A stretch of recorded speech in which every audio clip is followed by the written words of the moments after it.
श्री गुरुवे गौरचन्द्राय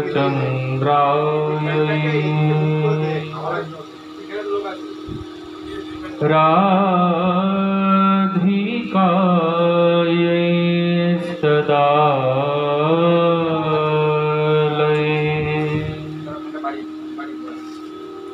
कृष्णायै कृष्णभक्तायै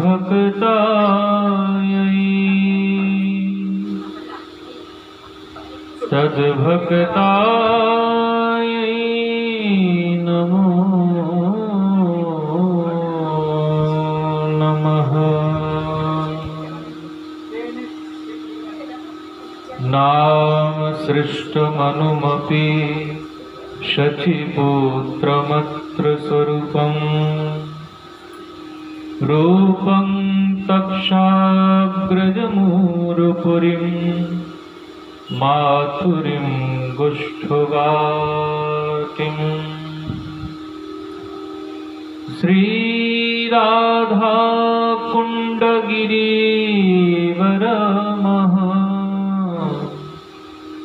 श्रीराधिका माधवाशाम्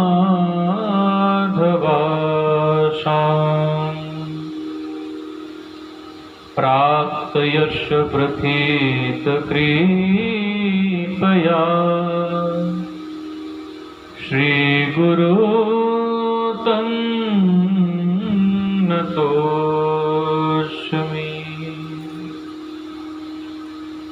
यस्य प्रसाद भगवत् प्रसादो यशो प्रसादन्न गति कुतयोऽपि ध्यायं स्तुवं तस्य यशोस्त्रिसन्धं वन्दे गुरो श्रीचरणारविन्दम्।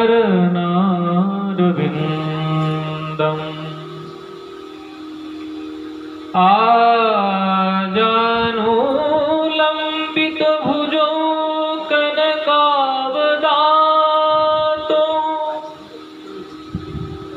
संकीर्तनैकपितरो कमलायताक्षो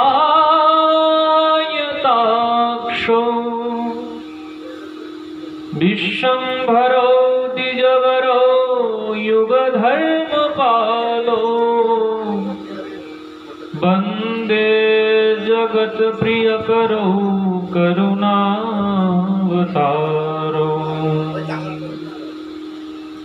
वंशीविभूषितकरामनवनीरदाभाम पीताम्बरधारुणबिम्बफलाधरुष्ठात् पूर्णेन्दुसुन्दरमुखादरविन्दनेत्रात् कृष्णतत्परं किमपि तत्त्वहं न जाने।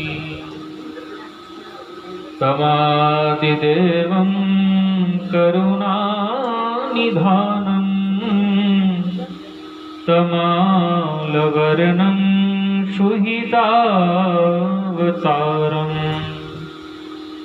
अपार संसार समुद्र सेतु भजामहे भागवतं स्वरूपम् नष्टप्रायेषु भद्रेषु नित्यं भागवत सेवया भगवतीरुत्तमो श्लोके भक्तिर्भवति नैष्टकी मूकं करति वाचालं पङ्गुं लङ्घयते गिरिं यत्कृपातमहं वन्दे श्रीगुरुं दीनतारिणम्।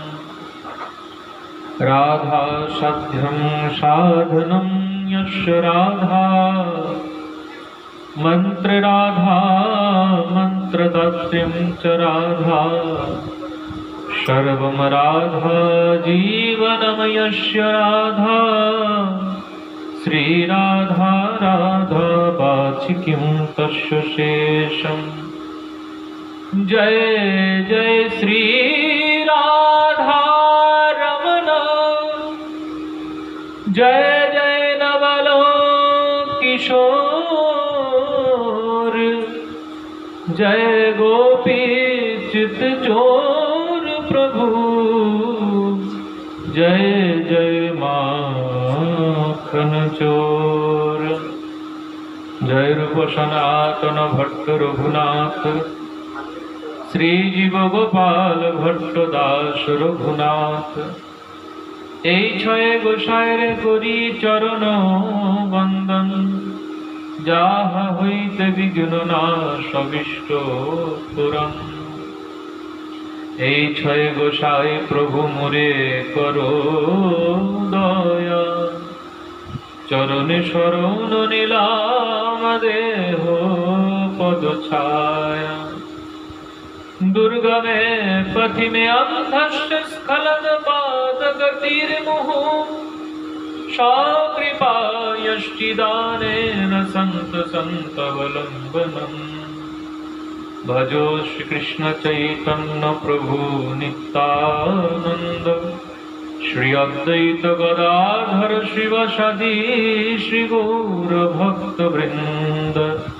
हरे कृष्ण कृष्ण कृष्ण हरे हरे, हरे राम राम राम हरे हरे।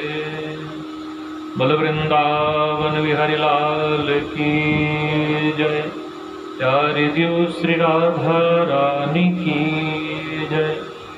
बल भागवत महापुराण की जय, व्यास देव सुखदेव परीक्षित महाराज की जय। भुवन मंगल हरिनाम संकीर्तन की जय। जगन्नाथ बलदेव सुभद्रा महारानी की जय। जय रथ यात्रा महोत्सव की जय। जय जय श्री राधे, जय जय श्री राधे, जय जय श्री राधे श्याम। सर्वाग्रे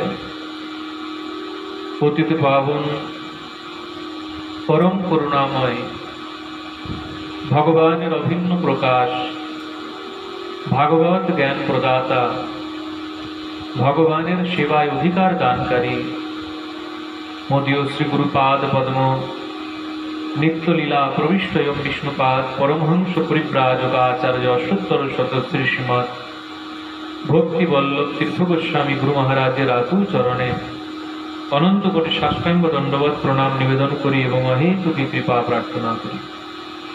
परम गुरुदेव नित्य लीला प्रविष्ट एवं विष्णुपाद परमहंस परिव्राजक आचार्य अष्टोत्तर शत श्री श्रीमद भक्ति द्वैत माधव गोस्वामी महाराजेर आतुल चरणे अनंत कोटि साष्टांग दंडवत प्रणाम निवेदन करी एवं अहेतुकी कृपा प्रार्थना करी। परमेष्टि गुरुपाद पद्म जगद्गुरु नित्यलीला प्रविष्ट एवं विष्णुपाद परमहंस परिव्राजक आचार्य अष्टोत्तर शत श्री श्रीमद भक्ति सिद्धांत सरस्वती ठाकुर श्रील प्रभुपादेर आतुल चरणे अनंत कोटि साष्टांग दंडवत प्रणाम निवेदन करी एवं अहेतुकी कृपा प्रार्थना करी। सभाय उपस्थित सकल भक्तवृंद मातृमंडली सकलेर श्रीचरणे यथायोग्य वैष्णवीय प्रणाम निवेदन करी।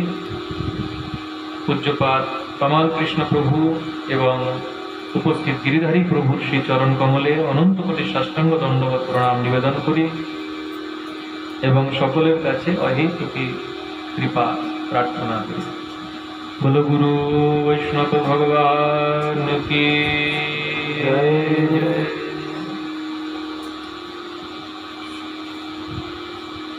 परम सौभाग्य आज के আমরা श्री जगन्नाथ देवेर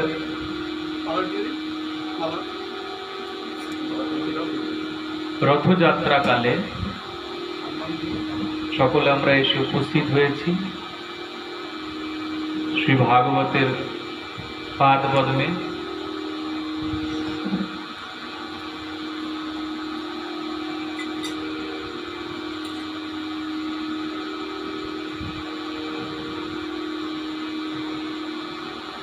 সকল মায়ের একটা উলুধ্বনি জয় গৌরাঙ্গে হরি হরি বল হরি হরি বল।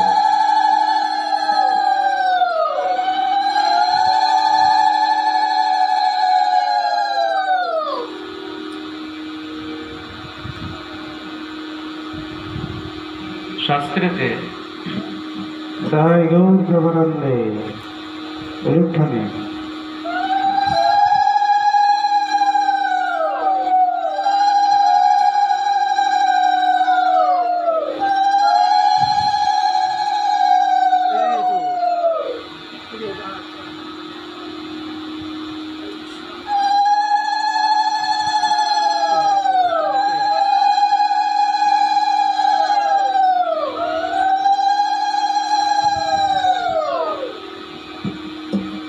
ভগবান জগন্নাথ দেবের মহিমা কথা বর্ণনা করা আছে। তো আজকে যত রথযাত্রার সময়কাল আর বিশেষ আজকে তিথি হেরা পঞ্চমী তিথি, তো আমরা আসেন আজকে ভগবান জগন্নাথ দেবের লীলা মহিমা কথা আস্বাদন করব। এ কোনো সামান্য লীলা না। ভগবান জগন্নাথ দেবের লীলা এতই অসীম, সাক্ষাৎ অনন্তদেব যদি অনন্ত কাল ধরে অনন্ত মুখেতে জগন্নাথের লীলা গান করে, তবু সেই লীলার কখনো পরিসমাপ্তি হয় না। আজকে আমরা গুরু বৈষ্ণব ভগবানের অহেতুকী করুণার ফলস্বরূপ যে দুর্লভ সময়টুকুকে লাভ করেছি, সেই সময়তে আজকে আমরা সকলে জগন্নাথ দেবের লীলা মহিমা কিঞ্চিত আস্বাদন করব। তো সকলের কাছে নিবেদন, আপনারা মনোসংযোগটা আগে করুন, তারপরে কথা প্রারম্ভ হবে। এখানে মন না লাগালে পরে ভাগবতীয় কথার কোনো অনুভব হৃদয়তে জাগ্রত হবে না। তিলকটা রেখে দেন মা, তিলক রেখে দেন, রেখে দেন, রেখে দেন, ছেড়ে দেন।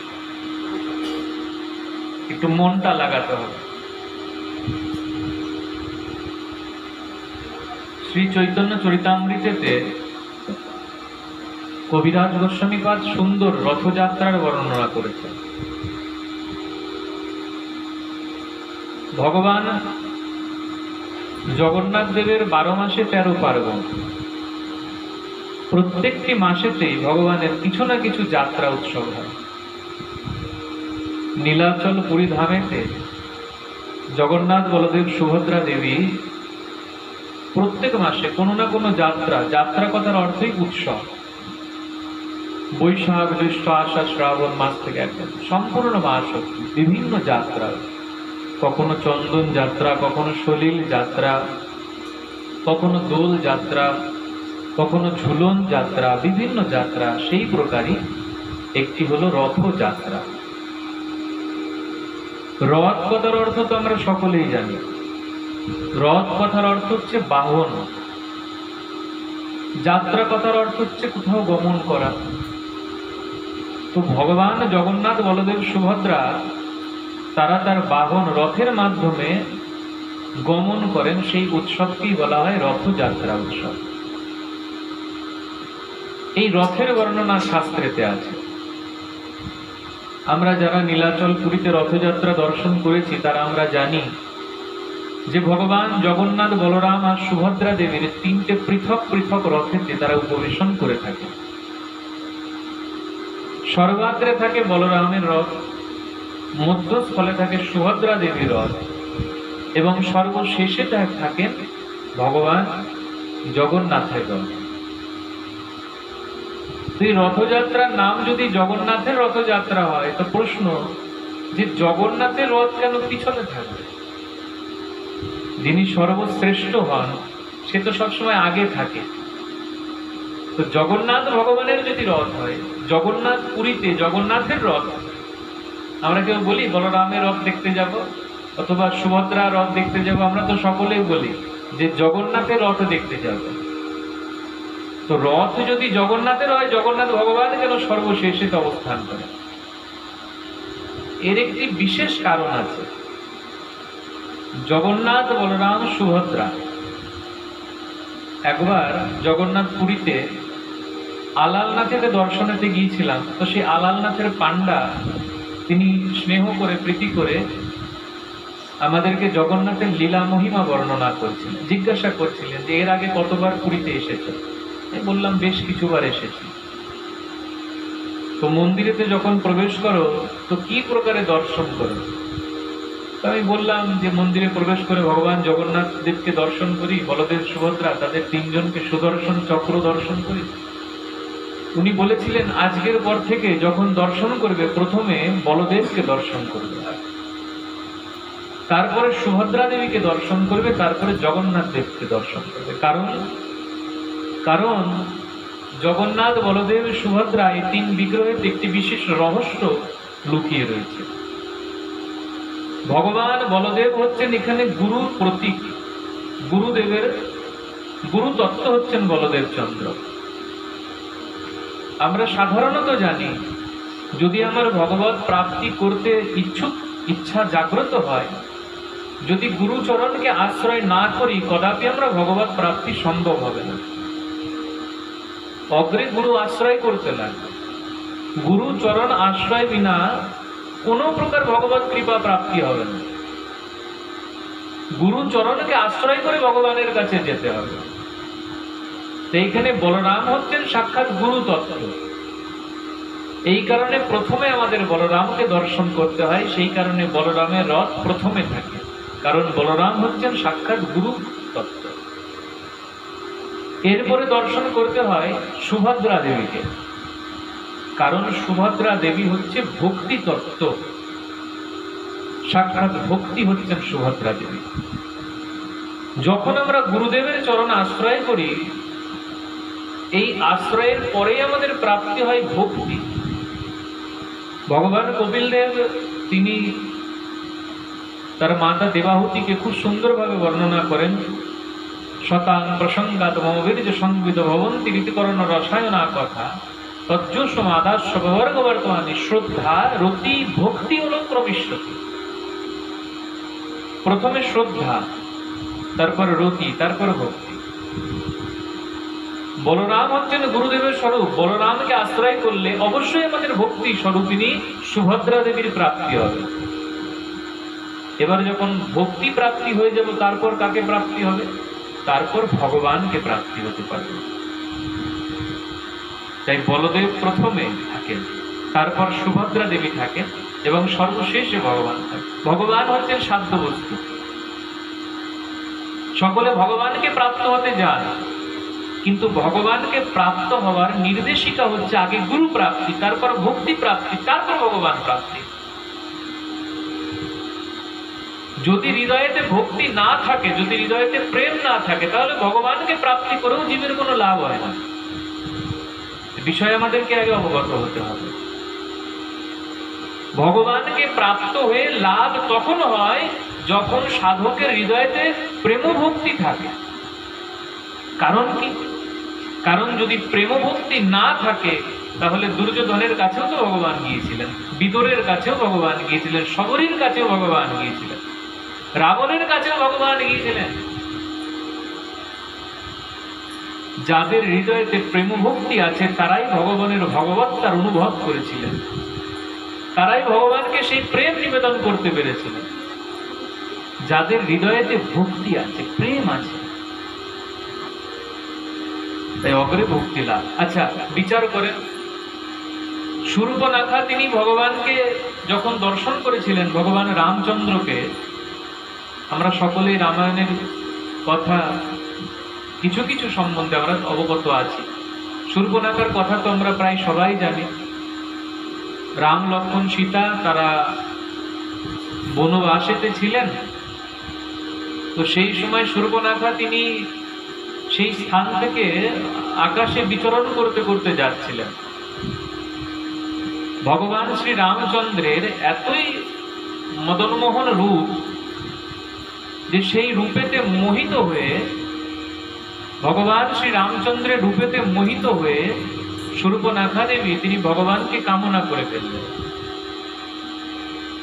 শূর্পণখা দেবী ভগবানের চরণে আসলেন, ভগবানকে বললেন, হে প্রভু, হে নাথ, আমি আপনাকে প্রতিরূপে কামনা করি।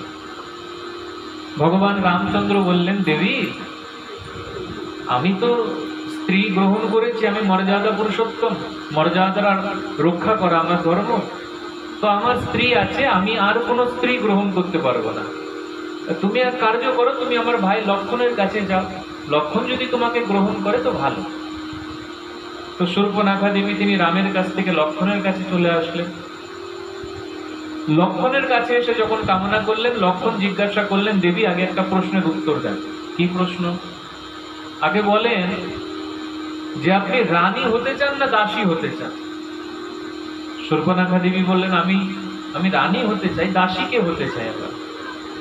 তো যদি আপনি রানী হতে চান তাহলে আমার কাছে আমার স্ত্রী হলে হবে না, আপনি ভগবান রামের স্ত্রী। তো আবার লক্ষণের কাছ থেকে রামচন্দ্রের কাছে গেল। তারপরের কথা তো আপনারা জানেন, নাক কান কাটিয়ে তাকে বাড়ি ফিরতে হলো।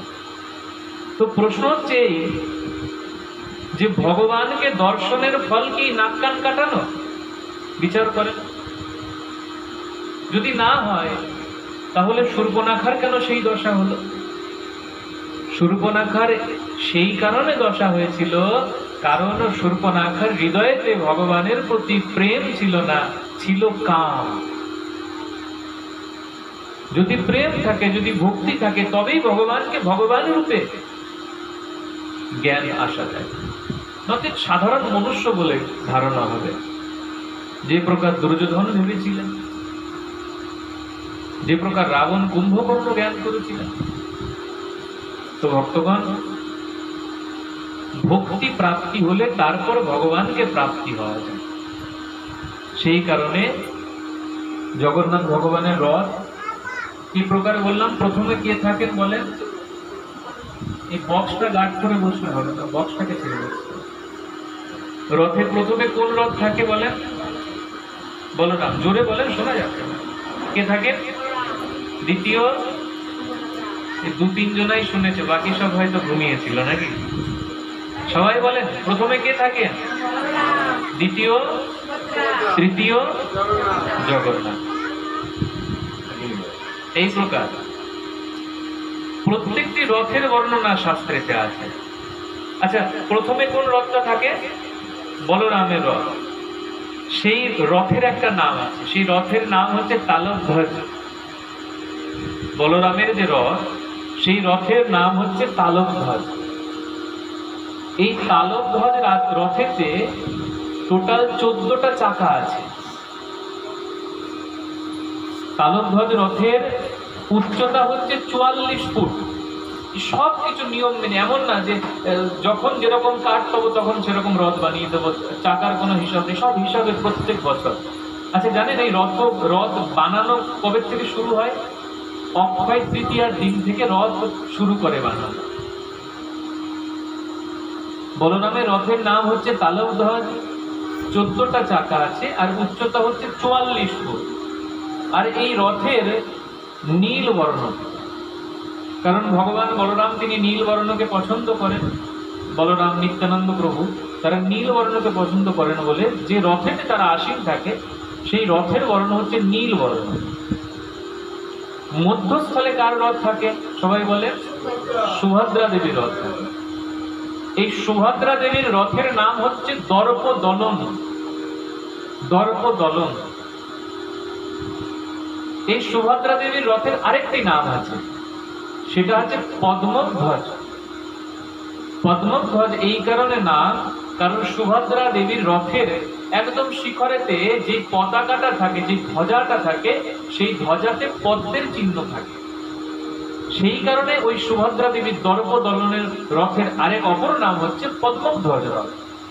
এই সুভদ্রা দেবীর রথেতে 12টা চাকা থাকে আর এর উচ্চতা হচ্ছে 43 ফুট।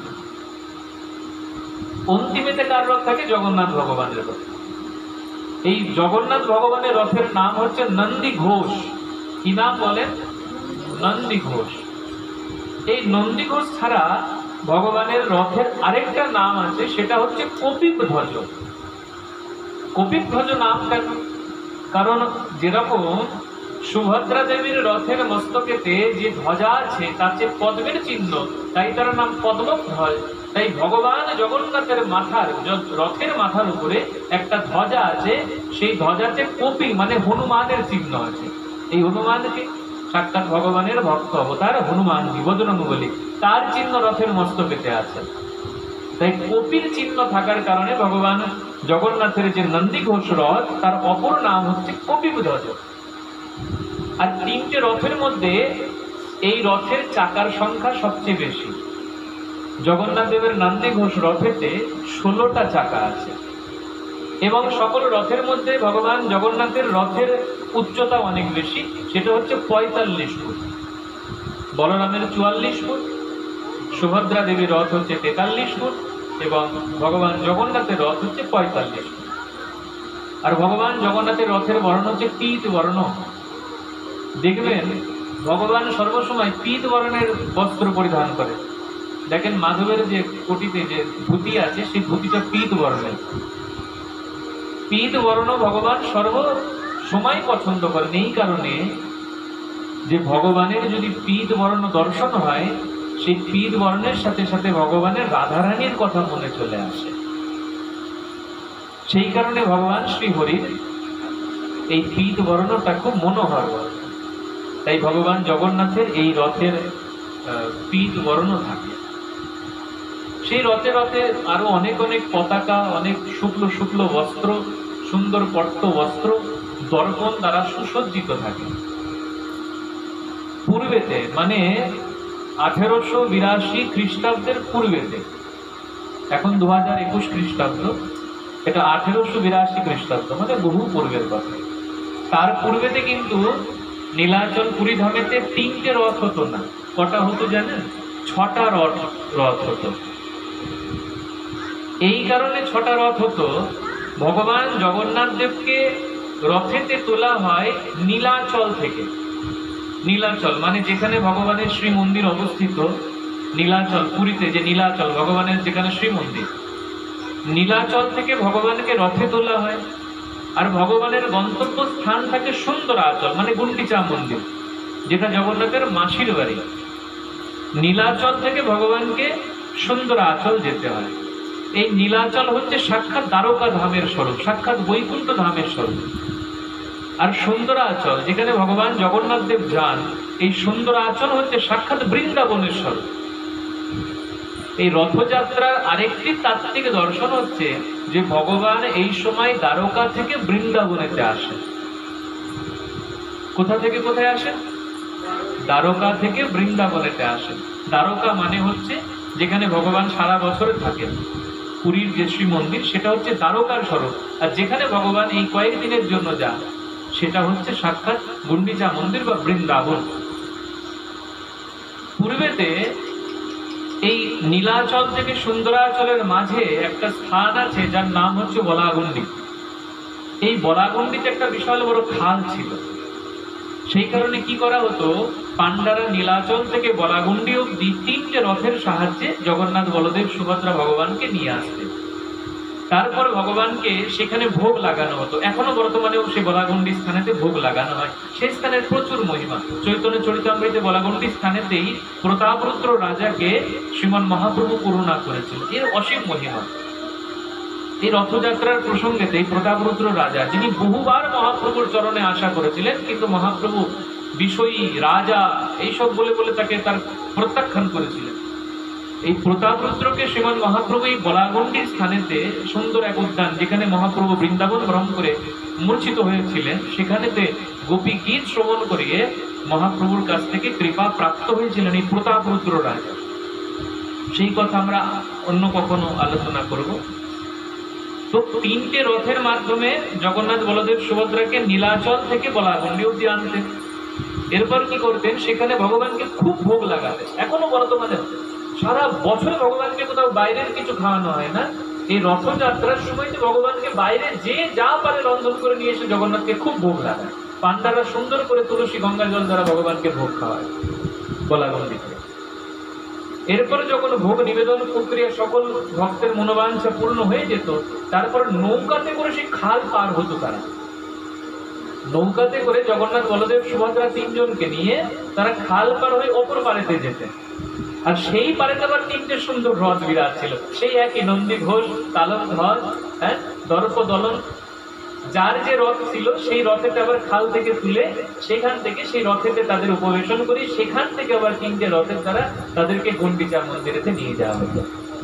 পূর্বেতে 6টা রথ ছিল, কিন্তু 1882 খ্রিস্টাব্দে সেখানকার নীলাচলের যিনি মহারাজ হন কেশরী নরসিংহ, তিনি কি করেন, ওই বলগণ্ডি খালকে মাটি দ্বারা বুঝিয়ে দেন।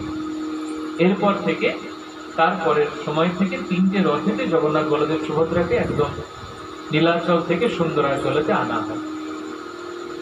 তো শ্রীমন মহাপ্রভুর লীলা, জগন্নাথ পুরীতে মহাপ্রভু যখন পৌঁছেছিলেন সন্ন্যাস গ্রহণের পরে, আমরা জানি যে মহাপ্রভু মাঘ মাসেতে, পৌষ মাসের সংক্রান্তি দিনেতে প্রবল শীতের প্রতাপে মহাপ্রভু সন্ন্যাস গৃহ পরিত্যাগ করেছিলেন। মাঘ মাসের 1 তারিখে মহাপ্রভু সন্ন্যাস গ্রহণ করেছিলেন কাটোয়ায় কেশব ভারতীর কাছ থেকে। 4 মাঘ মহাপ্রভু শান্তিপুরেতে এসেছিলেন অদ্বৈত আচার্যের কাছেতে। বেশ কিছুদিন মহাপ্রভু অবস্থান করে সেইখান থেকে মহাপ্রভু নীলাচলেতে গিয়েছিলেন। নীলাচলে যখন মহাপ্রভু গিয়েছিলেন সেই সময় মহাপ্রভুর সঙ্গে ছিলেন 4 জন সঙ্গী, 4 জন মাত্র পার্ষদ মহাপ্রভু।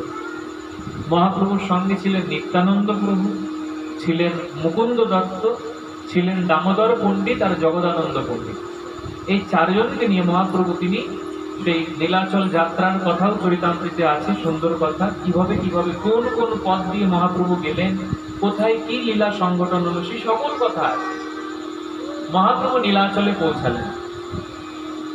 ফাল্গুন মাসেতে মহাপ্রভু দোলযাত্রা দর্শন করলেন এবং চৈত্র মাস থেকেই মহাপ্রভু পরিকল্পনা করলেন যে বৈশাখের প্রথম দিকেই মহাপ্রভু দক্ষিণ দেশেতে যাবেন। মহাপ্রভু দক্ষিণ যাত্রা করলেন। দক্ষিণ ভারতে মহাপ্রভুর 2 বছর সময় লেগেছিল দক্ষিণ ভারত যাত্রাতে। অর্থাৎ মহাপ্রভু কিন্তু নীলাচলে আসার পরে জগন্নাথ পুরীর সেই 2 বছর তিনি জগন্নাথ পুরীতে তিনি অবস্থান করেছিলেন না, তো রথযাত্রা দর্শন হয়নি। এরপর যখন দক্ষিণ দেশ থেকে মহাপ্রভু ফিরেছিলেন তারপরেতেই মহাপ্রভু এই রথযাত্রা উৎসবেতে সম্মিলিত হয়েছিলেন। শিবানন্দ সেন, বাংলার যত যত ভক্তগণ আছে, বাংলার ভক্তগণ, শ্রীখণ্ডের ভক্তগণ, কুলিন গ্রামের ভক্তগণ, শান্তিপুরের ভক্তগণ, সকলকে নিয়ে মহাপ্রভুর সেই নীলাচল পুরীতে এসে উপস্থিত হয়েছে।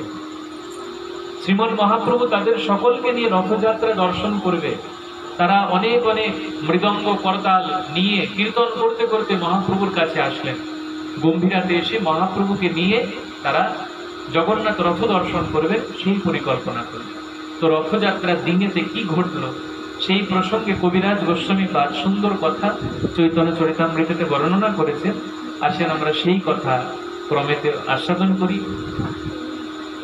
কবিরাজ গোস্বামীপাদ বলছেন, সজিয়াত কৃষ্ণ চৈতন্য শ্রীরথাগ্রে নর্তয়া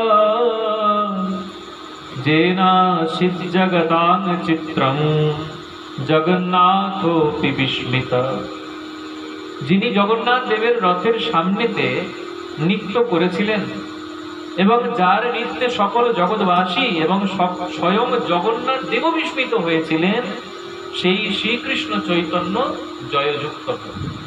অর্থাৎ এমন নৃত্য করেছিলেন যে সেই নৃত্যেতে জগৎবাসীও এবং তার সাথে সাথে সাক্ষাৎ জগন্নাথ দেব বিস্মিত হয়ে গিয়েছিলেন। সেই শ্রীকৃষ্ণ চৈতন্য মহাপ্রভু তিনি জয়যুক্ত হন। জয় জয় শ্রী চৈতন্য জয় নিত্যানন্দ, জয়াদ্বৈত চন্দ্র জয় গৌর ভক্তবৃন্দ।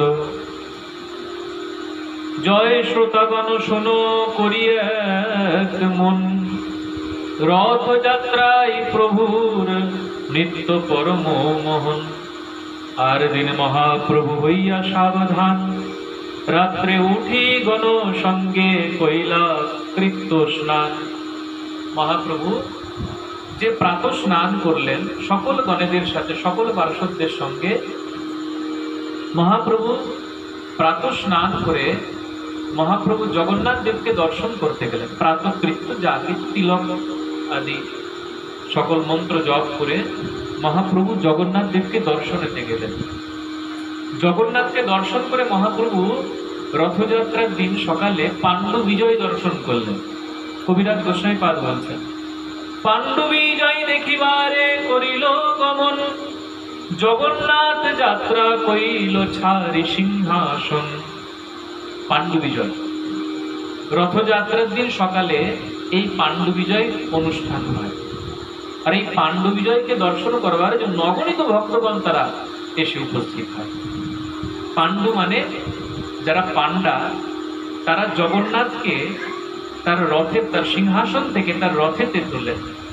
সেই যেই যাত্রা, অর্থাৎ সিংহাসন থেকে রথেতে আনছেন, সেই যেই সময়ের যাত্রা, সেইটাকে পাণ্ডু বিজয় বলা। তো এমন এমন কখনো কখনো সময় থাকে যে জগন্নাথ দেব তিনি সিংহাসন ছেড়ে উঠতেই চায় না। ভগবানের লীলা, অপ্রাকৃত লীলা। সেই সময় পাণ্ডাগণ তারা অনেক অনেক অনেক অনেক কিছুর মাধ্যম দিয়ে ভগবান জগন্নাথকে সিংহাসন থেকে রথেতে আনে। কখনো কখনো তারা জগন্নাথকে প্রহার অবধি করেন। জগন্নাথকে প্রহার করতে করতে সেই স্থান থেকে জগন্নাথকে নড়ান। এত ভার হয়ে যান ভগবান যে সিংহাসন থেকে তিনি নড়তেই চান। কখনো কখনো তারা উড়িয়া ভাষাতে তারা গালাগালি দিয়ে জগন্নাথকে নামান। এই পাণ্ডাদের সাথে ভগবানের সাথে ভক্তের যে প্রকার অপ্রাকৃত সম্পর্ক। পাণ্ডা তারা নিজগণ। একবার একজন আচার্য নীলাচলে ভগবান জগন্নাথকে দর্শন করতে এসে পাণ্ডাদের দোষ খুঁজে বের করেছে। এ পাণ্ডারা এই করে, পাণ্ডারা সেই করে। তো ভগবান জগন্নাথ কি করেছেন, সেই জগন্নাথ পুরী থেকে এমন তার গালেতে চর মেরেছেন, সে মহান ভক্ত, মহান আচার্য, সামান্য কোনো ব্যক্তি না। এমন এক চর মেরেছে যে সে জগন্নাথ পুরী থেকে একেবারে সেই দক্ষিণ ভারতে গিয়ে পুড়ে করেছে। আর মানা করে দিয়েছে, খবরদার যদি তুই আর কোনোদিন পুরীতে আসিস। এতই প্রেম জগন্নাথের পাণ্ডার প্রতি। যে প্রকার ব্রজেতে তার গোয়াল বালকরা ভগবানকে মিষ্টি মিষ্টি ভাষায় গালাগালি দিত, সেই প্রকার পাণ্ডারাও মিষ্টি মিষ্টি ভাষাতে গালাগালি। আর সেই গালাগালি শোনার জন্য ভগবান জগন্নাথ কান খাড়া করে দিয়ে থাকে যে কখন আমি নড়ব না আর কখন সে আমাকে গালাগালি করবে। প্রিয়া যদি মান করি করে ভৎসন, বেদ স্তুতি হইতেও সে হরে মোর মন। সাক্ষাৎ ভগবান বাণী। ভগবান বলছেন, আমার কোনো প্রিয়জন, আমার কোনো প্রিয়, সে যদি আমার উপর মান অভিমান করে, প্রিয়া যদি মান করি করে ভৎসন, আমাকে যদি ভৎসনা করে, আমাকে যদি অকথা কুকথা বলে, বেদস্তুতি হইতেও সে হরে মোর মন। বলছে আরেকজন মনে করেন কোনো প্রিয়জন, কোনো ভক্ত ভগবানকে গালাগালি করছে, আর একজন ব্রাহ্মণ তিনি পাশে দাঁড়িয়ে বেদস্তুতি করছে, বেদ পাঠ করছেন। গোবিন্দ বলছেন, বেদ পাঠের থেকে আমাকে বেশি মোহিত করবে আমার ভক্তের গালাগালি। প্রেম সে বলো রাধে রাধে রাধে। আপনে প্রতাপ রুদ্র লয়ে পাত্রগণ, মহাপ্রভুর গণে করায় বিজয় দর্শন। প্রতাপ রুদ্র কি করলেন? অনেক ভীত মহাপ্রভুর ভক্তরা কেউ কেউ পাণ্ডু বিজয় দর্শন করতে পারছেন না। তো প্রতাপ রুদ্রদেব কি করলেন? মহাপ্রভু সেই সকল ভক্তদেরকে নিয়ে এসে সুন্দর করে মন্দিরে, সে যত মহারাজা, তাই তার একটা সম্মান আছে, সবাই তাকে রাস্তা দিয়ে দিচ্ছে। ভক্তদেরকে নিয়ে এসে প্রতাপ রুদ্র পাণ্ডু বিজয় দর্শন করাচ্ছেন। বলিষ্ঠ দৈতাগণ যেন মত্ত হাতি। বলিষ্ঠ দৈতাগণ, দৈত মানে প্রিয়, যারা জগন্নাথের বলিষ্ঠ বলিষ্ঠ সেবক, তারা কবিরাজ গোস্বামীপাদ বলছেন যেন মত্ত হাতি, তারা হাতির মতো শক্তিশালী। তারা বলিষ্ঠ বলিষ্ঠ পাণ্ডাগণ। বলিষ্ঠ দৈতাগণ যেন মত্ত হাতি, জগন্নাথ বিজয় করায় করি হাতা হাতে। জগন্নাথকে রত্ন সিংহাসন থেকে তারা নিয়ে যাচ্ছে। কি প্রকারে নিয়ে যাচ্ছে? কতক দৈতা করে স্কন্দ আলম্বন, কতক দৈতা ধরে শ্রীপদ মোচরণ। কিছু কিছু দৈতগণ, কিছু কিছু পাণ্ডাগণ জগন্নাথের কান ধরে তুলেছে স্কন্দ আলম্বন। কিছু কিছু দৈতগণ জগন্নাথের চরণ ধরে জগন্নাথকে সিংহাসন থেকে নিয়ে রথের দিকে এগোচ্ছেন। কোটি তটে বদ্ধ দৃঢ় স্থূল পট্ট ডোরি, দুই দিক দৈতগণ উঠায় তাহা ধরি। কত সুন্দর কবিরাজ গোস্বামীপাদ একদম বিন্দু বিন্দু বর্ণনা করছে। জগন্নাথের কোটি দেশে কোমরে পাটের দড়ি বেঁধে নিয়েছেন। তো এইদিকে কিছু দ্বৈতগণ, কিছু পাণ্ডাগণ ধরেছেন, ওইদিকে কিছু পাণ্ডাগণ ধরে জগন্নাথকে টানতে টানতে নিয়ে যাচ্ছেন। এক তুলি হইতে আর তুলি করাই গমনে, সুন্দর বালিশ পাতানো আছে, সুন্দর একদম কাপাস তুলোর বড় বড় বালিশ পাতানো আছে। জগন্নাথ ভগবানকে কি করেছেন, রত্ন সিংহাসন থেকে নামিয়ে এক বালিশ থেকে আরেক বালিশ, আরেক বালিশ থেকে আরেক বালিশ, সেই করতে করতে জগন্নাথ দেবকে নিয়ে যাচ্ছে। আর কি হচ্ছে, এই বালিশের উপর যখন জগন্নাথ ভগবানের বিরাট স্বরূপকে, বিরাট দেহকে রাখা হচ্ছে, তো সেই তুলোগুলো চারিদিকে উড়তে লাগছে, বালিশগুলো ফেটে যাচ্ছে, আর চারিদিকে সেই তুলোগুলো উঠতে লাগছে। মহাপ্রভু মণিমা মণিমা বলি করে উচ্চ ধ্বনি। মহাপ্রভু সেই দর্শন করে মণিমা মণিমা মণিমা বলে উচ্চ ধ্বনি করছে। মণিমা বলতে সর্বেশ্বরকে বোঝানো হয়, মণিমা বলছে প্রিয়কে বোঝানো। হে প্রিয়, হে সর্বেশ্বর, তুমি সর্বেশ্বরেশ্বর ব্রজেন্দ্র কুমার, তোমার ইচ্ছাই বিশ্বে সৃজন সংহার। মণিমা, মহাপ্রভু মণিমা মণিমা বলে উচ্চ ধ্বনি করছেন। নানা বাদ্য কোলাহল কিছুই না সাজি, কত কত মৃদঙ্গ, কত কত করতাল, কত কত জয় ঢাক, কত কত কাঁসা সেখানেতে বাজছে।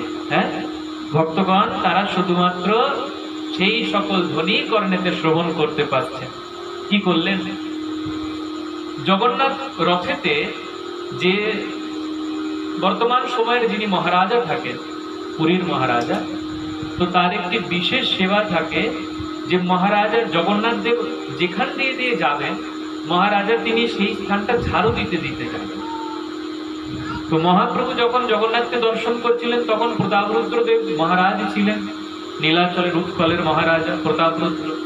প্রতাপরুদ্র তিনি কি করলেন, প্রতাপরুদ্র তার সেবা করতে লাগলেন। অর্থাৎ ভগবান জগন্নাথকে পাণ্ডাগণ যে পথ দিয়ে নিয়ে যাচ্ছেন, তার সম্মুখেতে সুবর্ণের সন্মার্জনী মানে ঝাঁটা, সুবর্ণের সন্মার্জনী ধারণ করে সাক্ষাৎ প্রতাপরুদ্রদেব তিনি ঝাড়ু দিতে দিতে সেই স্থান থেকে যাচ্ছেন। আর ঝাড়ু দেওয়ার পরে সেই পথেতে প্রতাপরুদ্রদেব চন্দনের জল, সুন্দর চন্দন, সেখানেতে অগুরু গোলাপ জল মিশ্রিত করা সেই চন্দন বাড়ি সিঞ্চিত করতে করতে যাচ্ছেন, যেখান দিয়ে আমার প্রভু জগন্নাথ আসবেন। সেই চন্দনের গন্ধেতে চতুর্দিক ভরে গেল। আর সেই মহারাজ প্রতাপরুদ্রকে সম্মার্জনী দিতে দেখে মহাপ্রভু হৃদয়েতে প্রতাপরুদ্রের প্রতি করুণা উৎপন্ন হল। যেই প্রতাপরুদ্রকে দর্শন করতে মহাপ্রভু এতদিন সার্বভৌম ভট্টাচার্যকে নিষেধ করেছিলেন, রায় রামানন্দের মতো প্রিয়জনকেও তিনি বাধা দিয়েছিলেন প্রতাপরুদ্রের কথা না বলতে তার সম্মুখে, সেই প্রতাপরুদ্রের সেই প্রকার কার্য দেখে মহাপ্রভুর অত্যন্ত করুণা। দেখেন ভক্তগণ, ভগবানের সেবা এমনই একটা বিষয় যে যত নিজ সেবা করবে তার উপর প্রভুর কৃপা তত বেশি বর্ষিত হবে। যে যত অধম সেবা, যে যত নিজেকে যে যত অধম করবে, শুধু মুখে অধম না, হৃদয় থেকে যে যত অধম মানে, আপনি উত্তম হইয়া নিজে মানেহীন, তার প্রেমে বশ হই তাহার অধীন। যতই উত্তম হন না কেন আপনি, অধম মানতে এমন না যে এমন যে অধম হতে হবে, নিজেকে অধম মানতে শিখতে হবে। আপনি উত্তম হইয়া নিজে মানেহীন, একদম জগতের থেকে আমাদের এই বৈষ্ণব জগৎ সম্পূর্ণ আকাশ আর পাতাল, এদিকে ওইদিক। জগতের বিষয় কি, যে যত নিজেকে উত্তম মানবে তাকে জগৎবাসীগণ তত বেশি শ্রদ্ধা করবে। কিন্তু বৈষ্ণব জগৎ সম্পূর্ণ তার বিপরীত। যে যত নিজেকে হীন জ্ঞান করবে, অপর বৈষ্ণবগণ সাধুগণ তাকে তত বেশি শ্রদ্ধা করবে। দীনতাই তো বৈষ্ণবতা। ভক্তিবিনোদ ঠাকুর কি বললেন, দৈন আত্মনিবেদন গোতৃপ্তে বরণ অবশ্য রক্ষিবে কৃষ্ণ বিশ্বাস পালন। ভক্তি অনুকূল মাত্র কার্যের স্বীকার, ভক্তি প্রতিকূল ভাব বর্জন অঙ্গীকার। সরঙ্গ শরণাগতি হইবে যাহার, তাহার প্রার্থনা শুনে শ্রীনন্দ কুমার। সরঙ্গ শরণাগতি যার হবে, তার ডাকি, তার প্রার্থনা, তার আরতি একমাত্র গোবিন্দ গ্রহণ করবে। আমাদের কখনো কখনো এরকম প্রশ্ন আসতেই পারে যে আমরা এত ভগবানকে ডাকি কিন্তু ভগবান কেন শোনে না, ভগবানের কাছে এত প্রার্থনা করি কেন সেই প্রার্থনাকে গোবিন্দ পূরণ করে না। ভক্তিবিনোদ ঠাকুর বলছেন সরঙ্গ শরণাগতির অভাব এই কারণ। দৈন আত্মনিবেদন, প্রথমে নিজেকে দৈন হতে হবে। দৈন নিজেকে, শ্রীমান মহাপ্রভু শিক্ষাষ্টকমের 3য় শ্লোকেতে যেই প্রকার বললেন, তৃণাদপি শুনিছে না তরণীব সহিষ্ণু না। তৃণের থেকেও নিজেকে নিজ জ্ঞান করতে হবে। তৃণের থেকে নিচ আর কি আছে, তার থেকেও নিজেকে নিজ জ্ঞান করতে হবে। অবাস্তব কোনো কিছু যদি থেকে থাকে ভাবা যায়? বলেন, বলা তো কত সহজ। তৃণাদপি শুনিছেন, তৃণের থেকেও নিজ মানতে হবে। তরণীব সহিষ্ণু না, বৃক্ষের থেকেও নিজেকে সহিষ্ণু বানাতে হবে। ডাল কেটে দিচ্ছে, কোনো প্রতিবাদ নেই, জল পাচ্ছে না, কারোর কাছে চাইছে না, শুকিয়ে মরে যাচ্ছে। এত রৌদ্র তাপ সহ্য করে অপরকে ছায়া দিচ্ছে, এর থেকে সহিষ্ণু আর কে আছে? বৃক্ষের থেকে সহিষ্ণু। অমানি না মান দেন, আরে যার মান আছে, যার সম্মান আছে, তাকে তো সকলেই সম্মান করবে, তো স্বাভাবিক বিষয়। কিন্তু বৈষ্ণব তো সে হবে যার কোনো প্রকার সম্মান নেই, তাকেও বুকে জড়িয়ে ধরবে। মহাপ্রভুর এই ধারাও কত সহজ ধারা নয়। প্রতাপ রুদ্র তিনি সম্মার্জনী দিচ্ছেন, মহাপ্রভুর করুণা হলো। এরপর রথের কথা বর্ণনা করলেন কবিরাজ গোস্বামী। রথ কিরকম করে সাজানো আছে শোনেন। রথের সাজনি দেখে লোকে চমৎকার। রথের সেই সাজসজ্জা দেখে সকল যারা দর্শনার্থী, যারা বঙ্গ থেকে গিয়েছেন, তারা মহাপ্রভুর পার্শ্বদগণ সকলে চমৎকার হয়ে যাচ্ছে। রথের সাজনি দেখে লোকে চমৎকার, নব হেমময় রথ সুমেরু আকার। নব হেমময় রথ, হেম মানে সুবর্ণ, দেখে মনে হচ্ছে যেন সত্য স্বর্ণ দিয়ে তৈরি করা হয়েছে সেই রথ। আর আকার কিরকম? সুমেরু পর্বতের মতো তার আকার, সুমেরু আকার। শত শত শুক্ল চামর দর্পণ উজ্জ্বল। কি প্রকার? শত শত শুক্ল চামর। রথেতে চামর চেনেন তো, ভগবানকে চামর ঢোলায়। শ্বেত বর্ণের কত কত চামর সেই রথেতে আছে। শত শত শুক্ল চামর, দর্পণ উজ্জ্বল, কত কত দর্পণ দ্বারা সুসজ্জিত করা আছে ভগবানের সে রথ। উপরে পতাকা সদ চন্দা নির্মল। রথের উপরে কত সুন্দর সুন্দর চাদর, হ্যাঁ, নির্মল নির্মল চাদর দ্বারা সুসজ্জিত করা আছে। ঘাগর কিনকিনি বাজে ঘণ্টার কন্নিত। সেই রথেতে ঘণ্টা বাজছে, কাশি বাজছে। নানা চিত্র পট্ট বস্ত্রে রথ বিভূষিত। সুন্দর সুন্দর পট্ট বস্ত্র, পাটের বস্ত্র দ্বারা সেই রথ অতি সুন্দরভাবে সাজানো আছে। লীলাই চরিলা ঈশ্বরের রথের উপর। ঈশ্বর মানে জগন্নাথ। পাণ্ডাদের সাথে লীলা করতে করতে ভগবান রথের উপরে চলল। আর দুই রথে চড়ে সুভদ্রা হলধর। হলধর মানে যিনি হল ধারণ করে থাকে, হল মানে নাঙল। বলরাম এবং সুভদ্রা দেবী আর দুই রথেতে চললেন। কবিরাজ গোস্বামী পাদ বলছেন, জ্যৈষ্ঠ মাসে পূর্ণিমা তিথি অর্থাৎ স্নান যাত্রার দিন জগন্নাথকে এত এত জল দ্বারা স্নান করানো হয়, 108 কলস দ্বারা স্নান করানো হয়। সমগ্র পৃথিবীর থেকে ভক্তরা গিয়ে জগন্নাথকে স্নান করায়। কেউ সাক্ষাৎ স্নান করায়, আবার কেউ মানসিকভাবে জগন্নাথকে স্নান করায়। তার ফলে কি হয়, এত স্নান করে এত জলের প্রভাবে জগন্নাথ দেবের জ্বর চলে আসে শরীরে।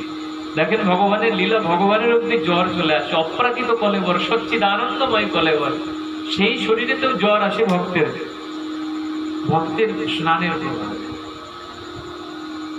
তো ভগবানের জ্বর আসলে ভগবানকে অনেক অনেক জড়িবুটি অনেক অনেক অন্যরকম নৈবেদ্য দান করায়। সেই সময় সাধারণত জগন্নাথের যে প্রকার 56 ভোগ হয় সেই 56 ভোগ হয় না।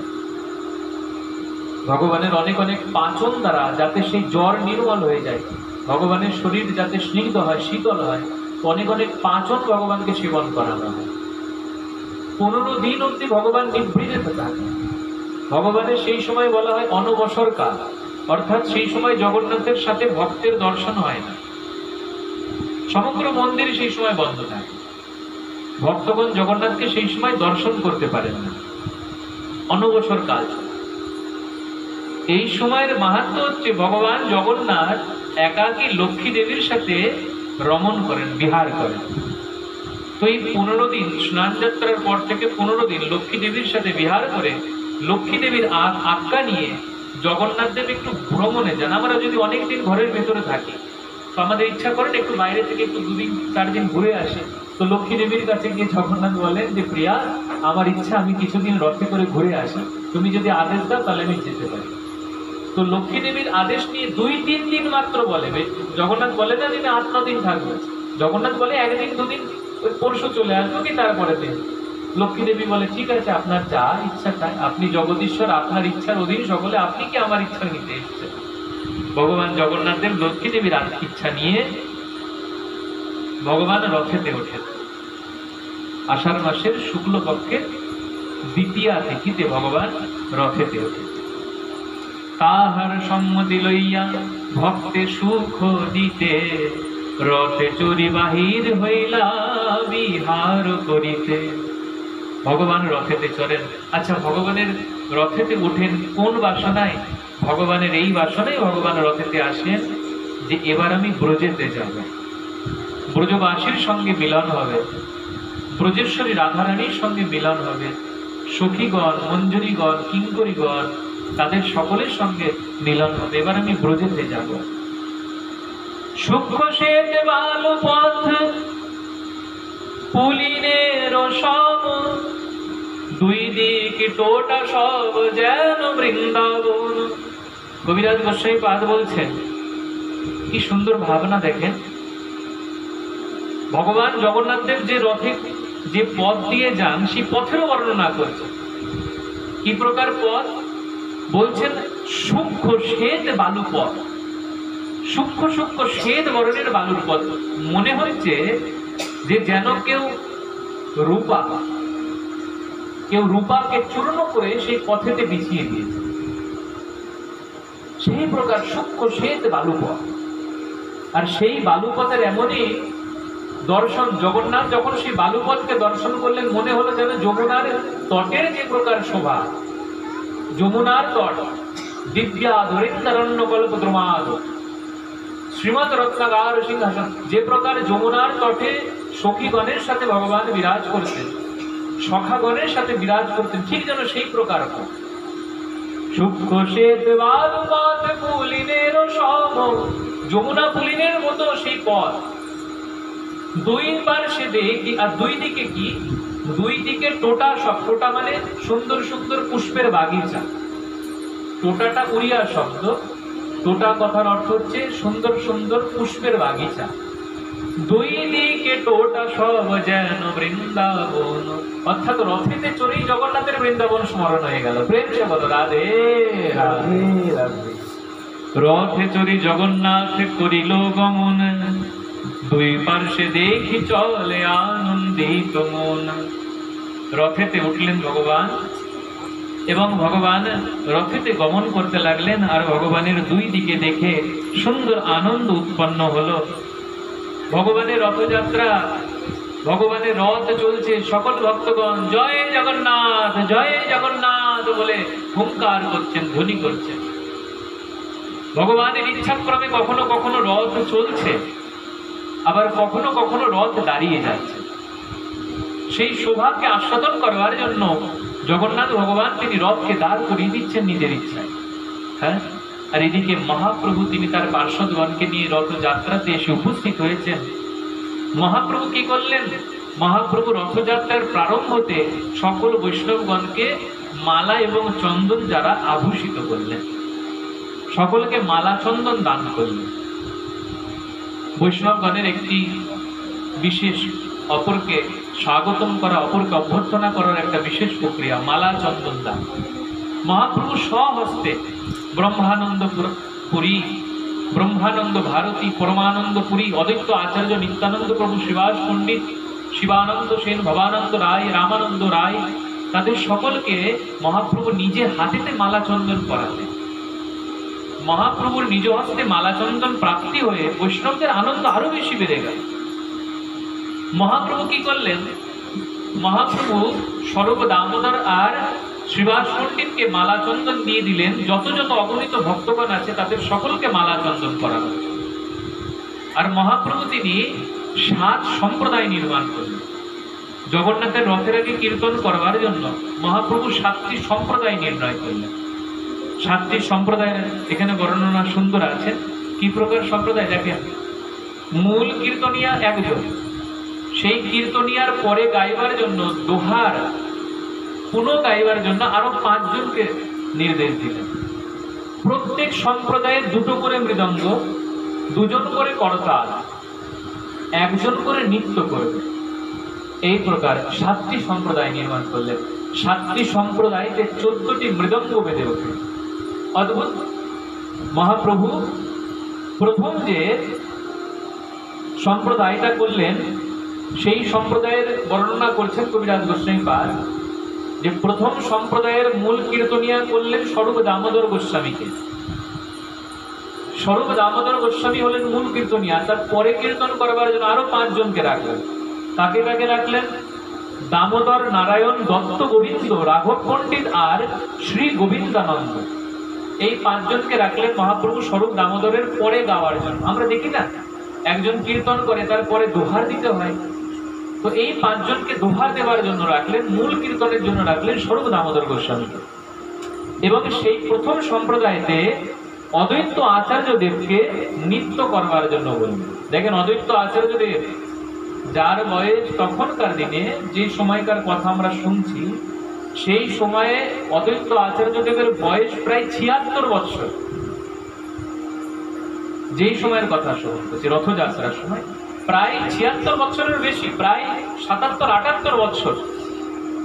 তো সেই সময় এই প্রথম সম্প্রদায়তে বললেন অদ্বৈত আচার্যকে নৃত্য করবার জন্য।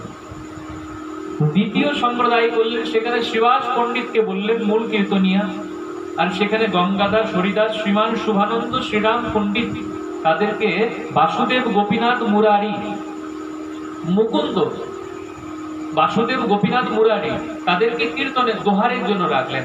আর সেখানে শ্রীরাম পণ্ডিত, এই শ্রীরাম পণ্ডিত হচ্ছেন শ্রীবাস পণ্ডিতের ছোট ভাই, তাকে নৃত্য করবার জন্য রাখলেন। সেখানে 2 মৃদঙ্গ, 2 করতাল দিলেন। তৃতীয় সম্প্রদায় করলেন, যেখানে মুকুন্দ দত্তকে কীর্তন করতে বললেন, মূল কীর্তনিয়া, আর তার পরে পরে শ্রীকান্ত, বল্লভ সেন, এই প্রকার 5 জনকে দোহার দিতে বললেন। আর সেখানেতে হরিদাস ঠাকুরকে নৃত্য করতে বললেন। এই প্রকার তৃতীয় সম্প্রদায়। চতুর্থ সম্প্রদায় করলেন মহাপ্রভু, চতুর্থ সম্প্রদায় যেখানেতে মাধব ঘোষ, বাসুদেব ঘোষ এবং মাধব, বাসুদেব আর মুকুন্দ, গোবিন্দ ঘোষ, এই 3 ভাইকে সেই চতুর্থ সম্প্রদায় করতে বললেন। আর সেখানে বক্রেশ্বর পণ্ডিতকে নৃত্য করতে বললেন। এই বক্রেশ্বর পণ্ডিত এক সময় কন্টিনিউ 72 ঘন্টা নেচেছিলেন। সেই 72 ঘন্টা মানে কদিন?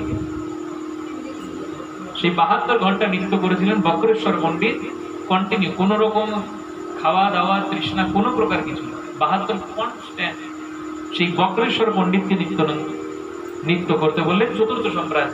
পঞ্চম সম্প্রদায় করলেন কুলিন গ্রাম থেকে যত বৈষ্ণবগণ এসেছিলেন, কুলিন গ্রাম থেকে, তাদেরকে বললেন পঞ্চম সম্প্রদায় করতে। এই কুলিন গ্রামেতে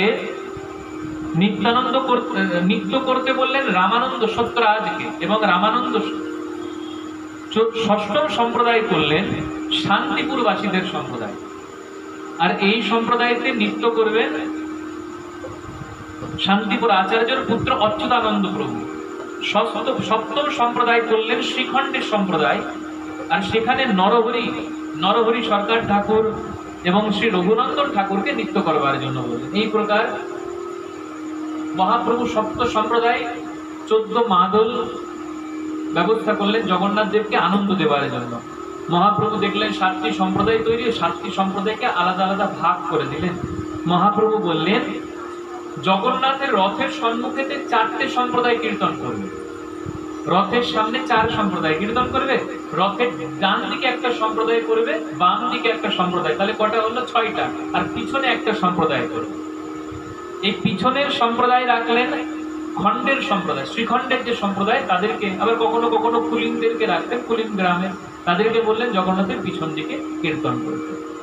মহাপ্রভু অদ্ভুত প্রকাশ করলেন, যে প্রকার রাসলীলার সময় শ্রীমন ভগবান শ্রীকৃষ্ণ প্রত্যেক 2জন গোপিকাদের মধ্যে একজন করে হয়েছিলেন, সেই প্রকার এই 7 সম্প্রদায়তে মহাপ্রভু 7 ভাগে বিভক্ত হয়ে সেখানে নৃত্য করতে লাগলেন। আর মহাপ্রভুকে পেয়ে তারা তো তাদের ভাগ্যের তারা বর্ণনা করতে লাগলেন, ও ভাগ্য, আজকে মহাপ্রভু অন্যান্য সম্প্রদায় ছেড়ে আজকে আমাদের সম্প্রদায়তে এসে নৃত্য করেছেন। তাদের তো আনন্দের আর সীমা নেই। সকলে ভাবছেন দেখো আজকে আমাদের কত ভাগ্য যে পাশের সম্প্রদায় না গিয়ে মহাপ্রভু আজকে আমাদের সম্প্রদায়ে এসেছে। এইরকম 7 সম্প্রদায়তে মহাপ্রভু 7 ভাগেতে ভাগ হয়ে নৃত্য করবেন।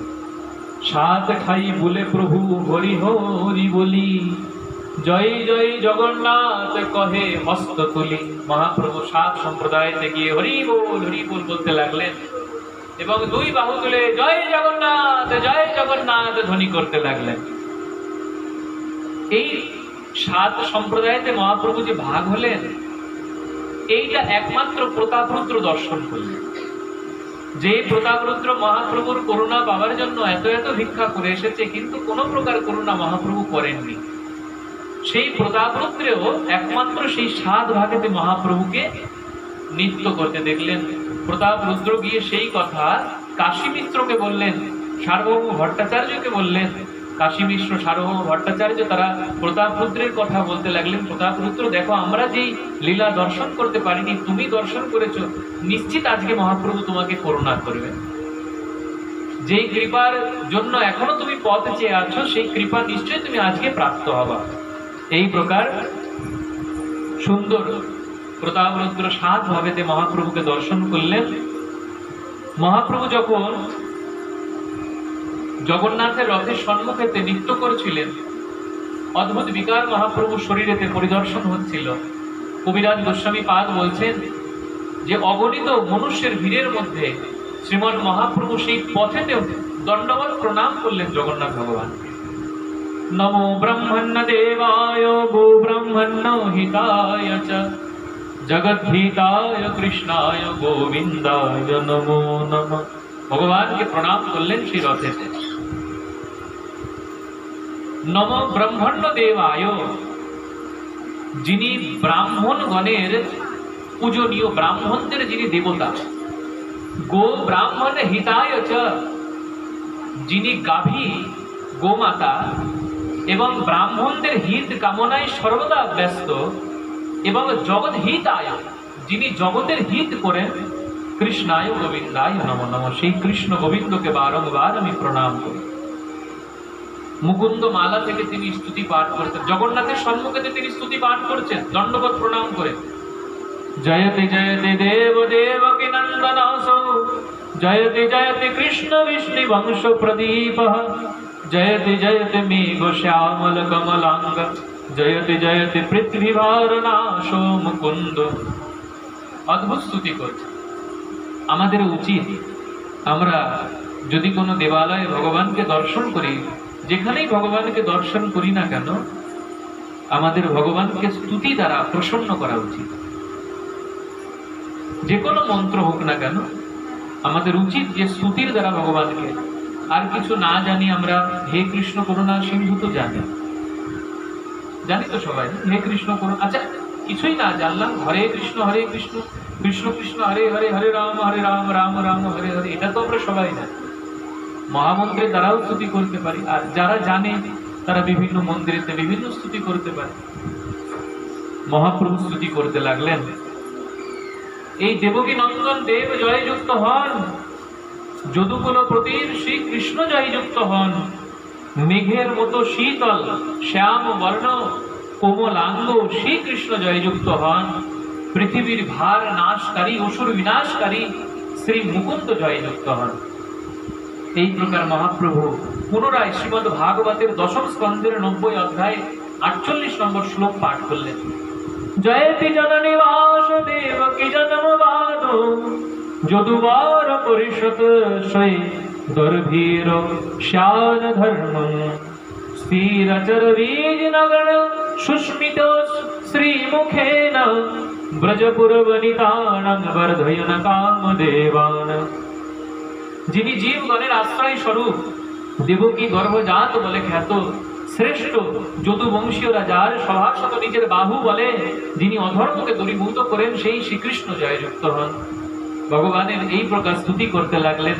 করতে করতে মহাপ্রভুর নয়নেতে জল চলে আসলো।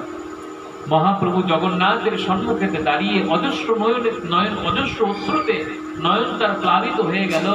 মহাপ্রভু পুনরায় বলছেন, না অহং বিপ্র ন চ নরপতি না বিবৈশ্য ন শূদ্র না হং বর্ণি ন চ গৃহপতির ন বনস্তোয়তির্বা কিন্তু প্রদ্য নিখিল পরমানন্দ পূর্ণমৃতাবধে গোপী ভর্তু পদ কমলয় দাস দাসানুদাস।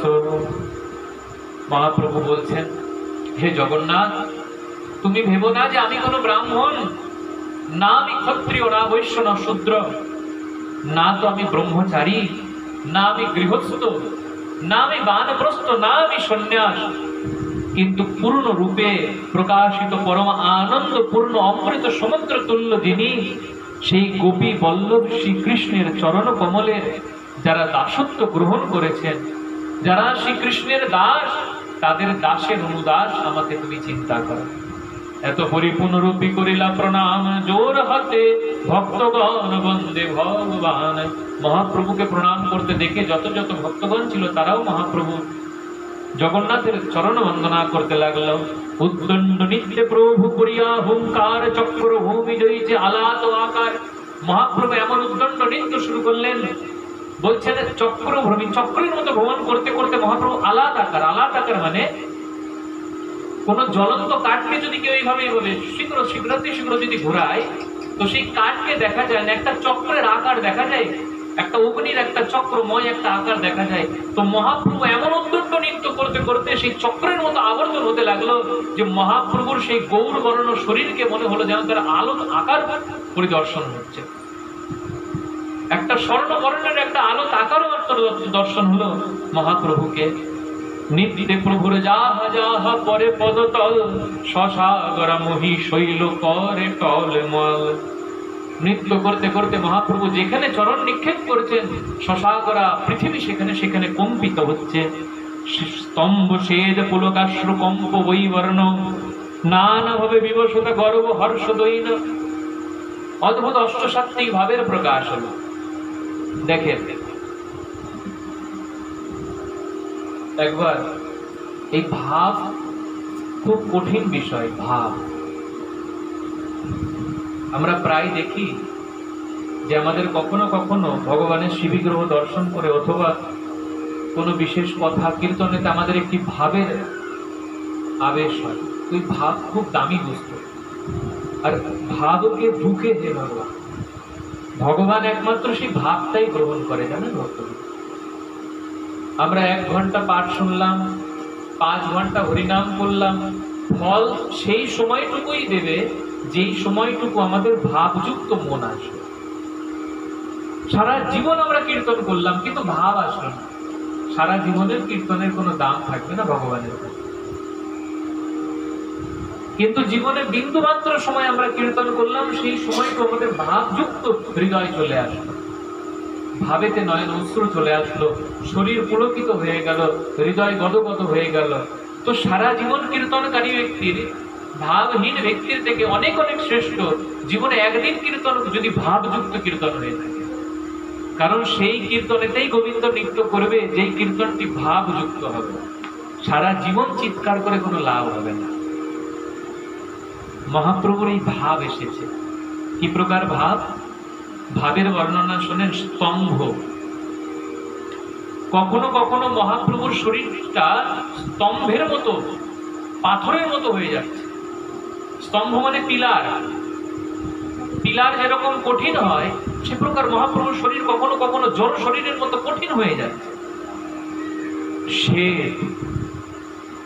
এত এত ঘাম নিঃসরণ হচ্ছে দেহ থেকে যে সেই ঘামেতে সমগ্র ভূমি প্লাবিত হয়ে যাচ্ছে। সে পুলক আনন্দ, হৃদয়তে অদ্ভুত আনন্দ এসেছে। সেই তো পরানো তো নাথ পাইল, যাহা লাগি মদন দহনে ঝুলি গেল। সেই তো পরানো না, আমি আমার সেই প্রাণনাথকে পেয়েছি। হে ললিতা, হে বিশাখা, আমি আমার প্রাণনাথকে পেয়েছি। আয় আয় ললিতা, আমার প্রাণনাথকে নিয়ে আমার কাছে, আমার বক্ষের মধ্যে আমার প্রাণনাথকে নিয়ে। এই প্রকার ভাবেতে তিনি বিভাবিত হয়ে গিয়েছে মহাপ্রভু। সে পুলক অশ্রু, এত অশ্রু মহাপ্রভুর নয়ন দিয়ে প্লাবিত হচ্ছে যে অশ্রুর কোনো মাত্রা নেই, মাত্রাহীন অসীম অশ্রু মহাপ্রভুর নয়ন দিয়ে গঙ্গা যমুনা যেন বইছে। কম্প, কখনো কখনো মহাপ্রভুর শরীর কম্পিত হচ্ছে। প্রবল শীতেতে কেউ যদি নগ্ন ভাবে যদি কেউ বাইরে থাকে, প্রবল শীত, সেই সময় শরীর যেরকম ঠক ঠক ঠক ঠক করে কাঁপে, মহাপ্রভুর শরীর জগন্নাথকে থেকে সেই প্রকার কম্পিত হচ্ছে। বৈবর্ণ,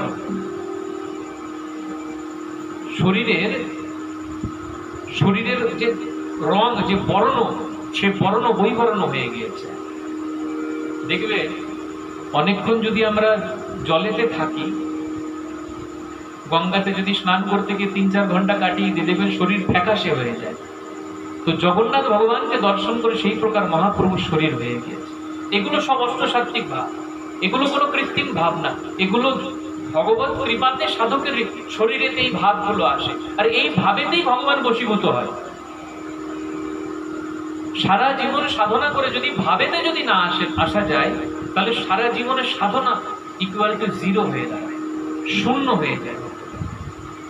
মহাপ্রভু দর্শন করেছেন বৈবর্ণ,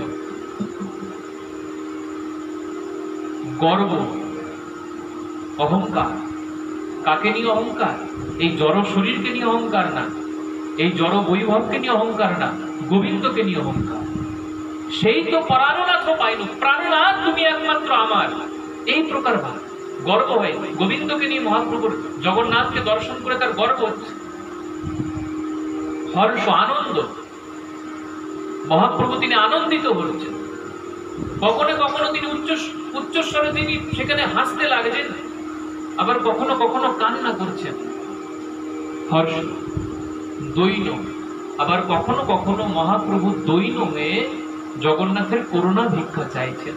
হে জগন্নাথ, কৃপা করো, এই দাসাধনকে কৃপা করো ঠাকুর।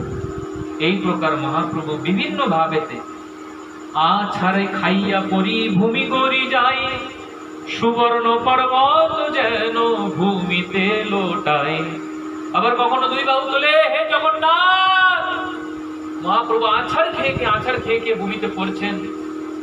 ভক্তরা ভাবছেন যেন সোনার পাহাড় যেন ভূমিতে গড়াগড়ি দিচ্ছে।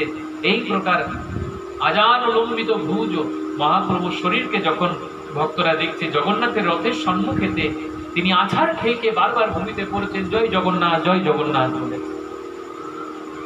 অদ্বৈত আচার্যদেব হুঙ্কার করছেন, জয় জগন্নাথ, জয় জগন্নাথ, হরিবোল হরিবোল বলে।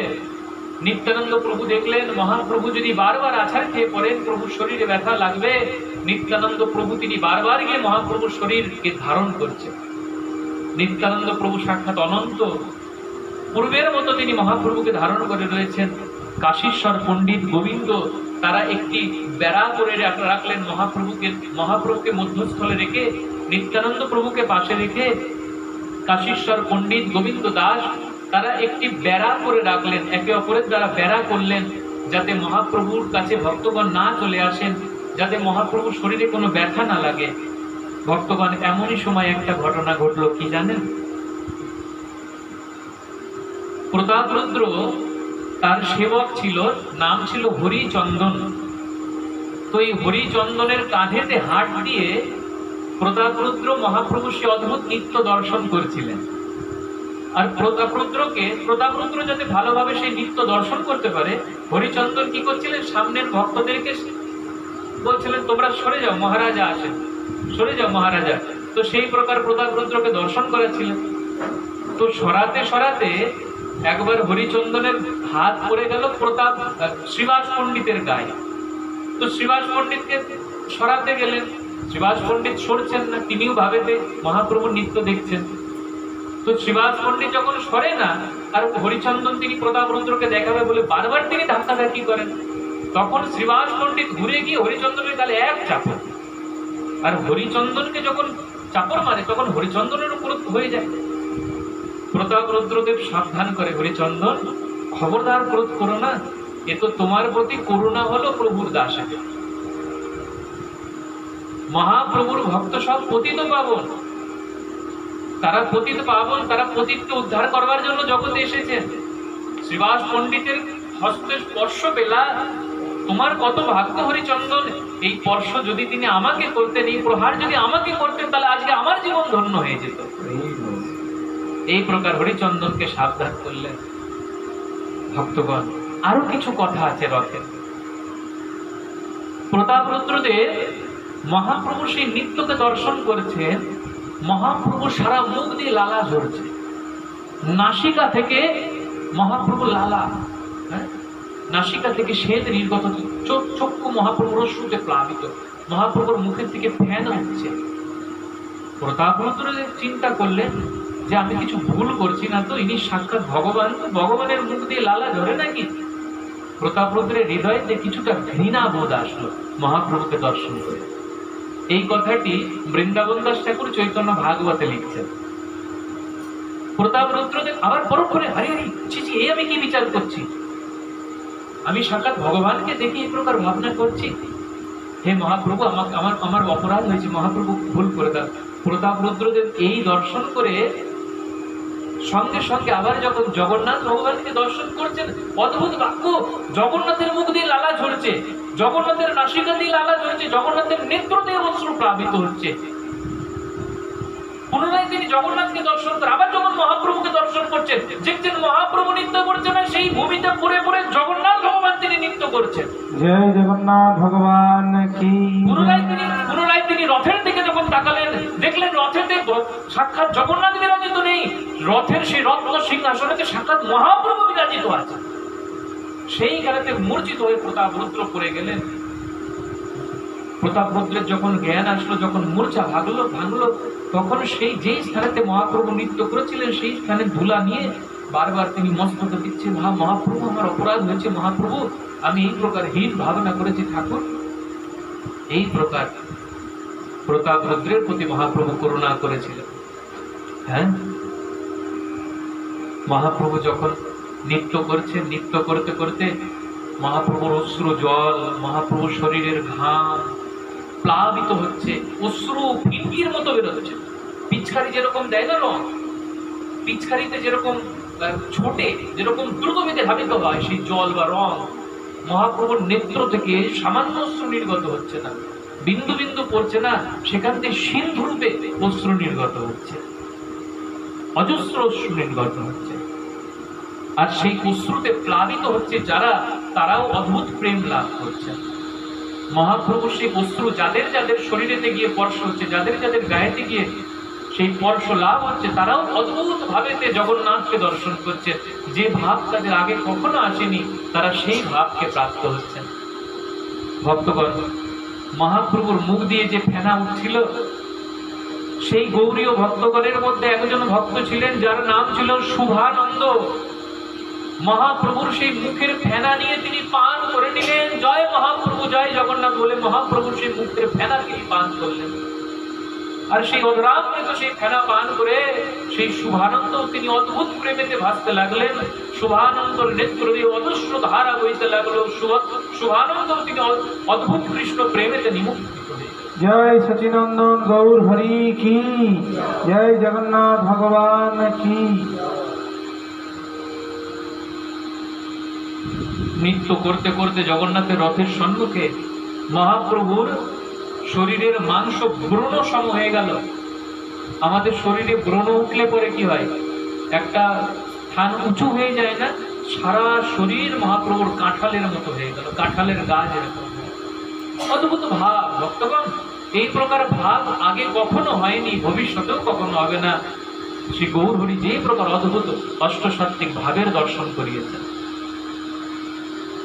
শিমুল গাছে যেরকম কাঁটা থাকে, শিমুল বৃক্ষের মতো মহাপ্রভুর শরীর কখনো কখনো হয়ে যাচ্ছে, সারা শরীরের রোগ কাঁটার মতো হয়ে যাচ্ছে। কখনো কখনো মহাপ্রভুর দন্ত পঙ্কতি লক্ষ্য করছে ভক্তগণ, যে সেই দাঁত নড়ছে, প্রত্যেকটা দাঁত নড়ছে, আর এমন ভাবে নড়ছে যে মনে হচ্ছে দাঁত খুলে মাটিতে পড়ে যাবে। অষ্টসাত্ত্বিক ভাব পেতে এমন সর্বাঙ্গে প্রশ্বেত ছোটে, তাতে রক্তোদ্গম, যজগব যজগব, গত গত বছর। মহাপ্রভুর এমন বিকার যে মুখেতে তিনি জগন্নাথ, জয় জগন্নাথ বলতে পারছেন না, যজগব যজগব যজগব বলে মহাপ্রভু হুঙ্কার করছেন। জয় জগন্নাথ মহাপ্রভু বলতে পারছেন। নৃত্য করতে করতে হঠাৎ কি ভাব আসলো, মহাপ্রভু ভূমিতে বসে বসে আঙুল দিয়ে ভূমি লিখন করতে লাগলো। ভূমিতে বসে বসে মহাপ্রভু ভূমি লিখন করছেন। ভূমি স্বরূপ দামোদর গোস্বামী ছুটে গেলেন, ছুটে গিয়ে মহাপ্রভুর পাশে যে বসলেন। স্বরূপ দামোদর গোস্বামী জিজ্ঞাসা করলেন, প্রভু প্রভু আপনি কি রচনা করছেন ভূমিতে? স্বরূপ দামোদর গোস্বামীকে রাধা ভাবে ভাবিত হয়ে মহাপ্রভু বলছেন, ললিতা দেখ কৃষ্ণ কবে মথুরাতে গিয়েছে, আজকে কত দিন হয়ে গেল, দেখ আমি সেই দিনের হিসাব করছি ভূমিতে, আজকে কত দিন হয়ে গেল, কত পক্ষ কাল হয়ে গেল, এখনো গোবিন্দ আসলো না, এখনো গোবিন্দ আসলো না। রাধা ভাবেতে পৌঁছে গিয়েছেন মহাপ্রভু। মহাভাব রসরাজ মহাভাব দুই এক রূপ, মহাভাবেতে পৌঁছে গেলেন মহাপ্রভু। ভূমিতে লিখন করছেন। স্বরূপ দামোদর গোস্বামীর ভয় হলো যে এত দ্রুত লিখতে লিখতে মহাপ্রভুর অঙ্গুলি না ক্ষত হয়ে যায়, অঙ্গুলি থেকে রক্ত ধারা না নির্গত হয়। তাই স্বরূপ দামোদর গোস্বামী মহাপ্রভুর সে হস্তকে ধারণ করলেন। বললেন, স্বরূপ দামোদর গোস্বামী বললেন যে রাধারানী আপনি চিন্তা করছেন গোবিন্দ আসছেন, ওই তো গোবিন্দ, দেখেন রথে করে বৃন্দাবনে এসেছেন গোবিন্দ।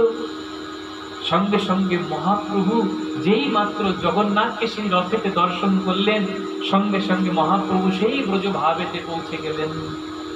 সেই তুমি সেই আমি, সেই নব সঙ্গম, তথাপি আমার মন হরে বৃন্দাবন।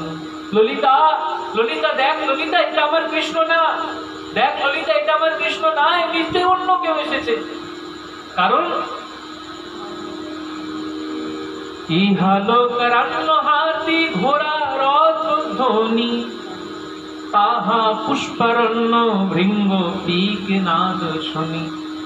যদি আমার কৃষ্ণ হতো তাহলে এই বেশেতে সে আমার কাছে আসতো না। রথে চড়ে হাতি ঘোড়া কত কত লোক নিয়ে আমার সামনেতে এসেছে, এই কৃষ্ণ না। আমার সেই কৃষ্ণ ভালো, যেই কৃষ্ণ পুষ্পের অরণ্যের মধ্য দিয়ে বংশী হাতে নিয়ে বিচারণ করত, যেই কৃষ্ণ বিচারণ করত বৃন্দাবনের যমুনার পুলিন দিয়ে। আর সেখানে এখানে দেখ দেখ, এখানে রথের ধ্বনি, এখানে কত কত অস্ত্র শস্ত্র নিয়ে তার সৈন্যরা চলছে। আর আমার সে বৃন্দাবন অধিপতি তিনি যখন চলতেন সেখানে ভৃঙ্গ পিকের নাদ শোনা যেত, বৃন্দাবনের কলকল তরঙ্গের ধ্বনি শোনা যেত।